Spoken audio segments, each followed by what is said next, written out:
Okay, we've transferred our images onto our blocks, and we've carved away all our separate color blocks or plates, and we're ready to ink it up. So I've rolled out the first color, and it's thin on the buttery side since we're going to be printing by hand, and I built up the palette to about a low tack velvet, and so we are going to roll up the block.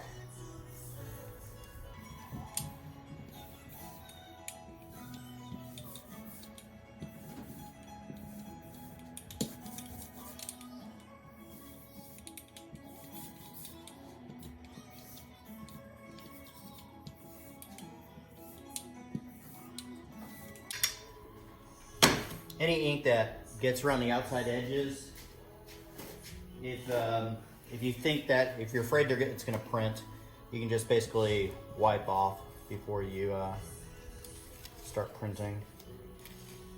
It's just the nature of inking up some of the blocks sometimes. If there was ink on the inside edges too, you can just kind of rub that off. Worst case scenario, sometimes you can even take little strips of masking tape and you could apply it right when you're printing clean, and so that way the paper has no ability to print that. So it looks nice and velvety on the block as well, so we're ready to print. So we have our block ready to go. I'm using the Kento registration, not the T-Inline this time, and I'm just going to make in my jig. I'm utilizing that right angle all the time. So I'm pushing up against that wall, pushing down so it doesn't move. My paper is going to ride on here, and we're ready to print. So you take your relief paper,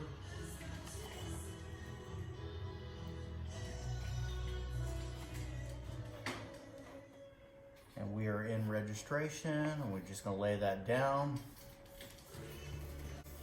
We have our tools. I'm going to use the doorknob first, just that way the paper stays locked in, doesn't have the ability to move on us. And now we are going to hand print until we get our first color done.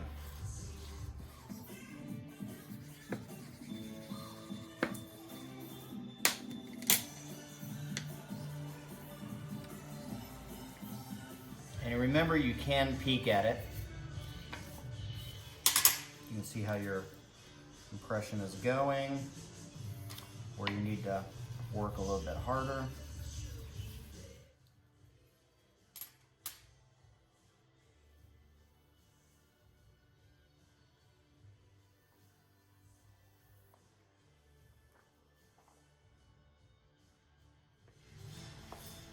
So at this point, we will remove the block, ink it up, and do it again.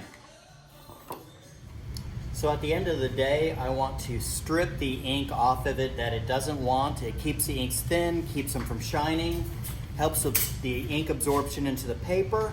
Not only that, is it speeds up your drying time.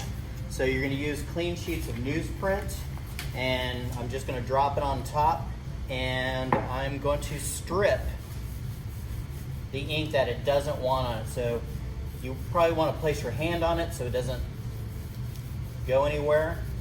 And then with some decent force, it's just remove the ink that the paper doesn't want. If you ever see a shine in some prints, it's usually because of the thick buildup of the ink. The oil is accepted on the first couple colors of the paper, but after a while it cannot absorb anymore, and it's slow to release, so the oil sits on the oil, and that's how you get kind of a shine to your ink. So the thinner you get your ink down on your prints, look at that, stripped off a really generous amount, and it's looking really good again. And so this will speed up the drying time and ready to accept the next layers of ink. All right, we're printing our second color today. So we're changing up the order a little bit. I'm dropping a green on our, what we consider a keyline block, only because I'm doing a transparent orange over the green that'll make a dark or a black afterwards. So changing your order can give you a whole new variety of looks for your prints. And so we're gonna ink this up.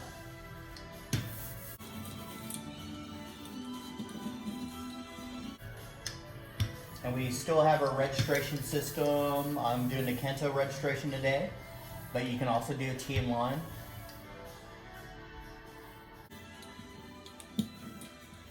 Again, this is the key line, so you can make the inks a little bit stiffer. At times, if you want a flat to go down, you can tend to make that ink a little bit softer so it goes down.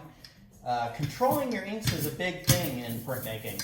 There's times where you want it to be stiff and stay put, and there's times where you want it to lay down fast and fill color. So you can modify your inks in a way to do the job that you need. Okay, I'm not going to over ink this because it's a key block and I don't want to lose any of the detail. All right, we're looking good. So we have that inked up, ready to go. We're going to drop it into our jig.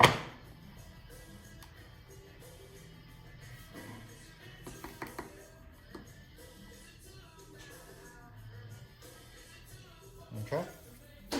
Our color is relatively dry from our first color because it went down thin. So we're ready to go. We're going to register. Lay that down.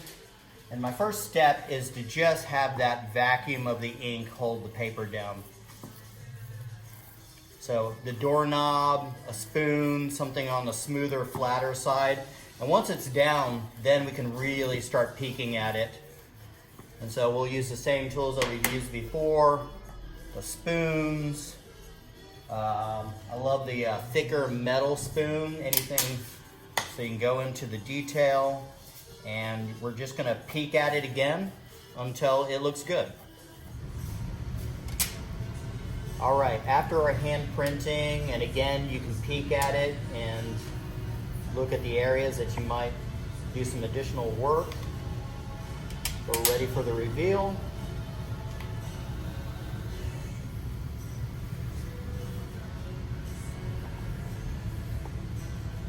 Looks great.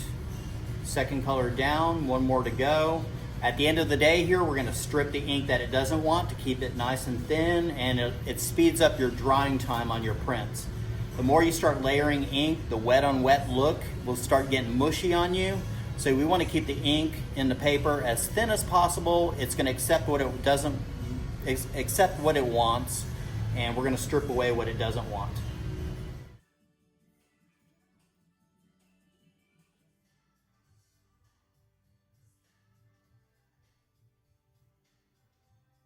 And finally, we're going to print our last color on the block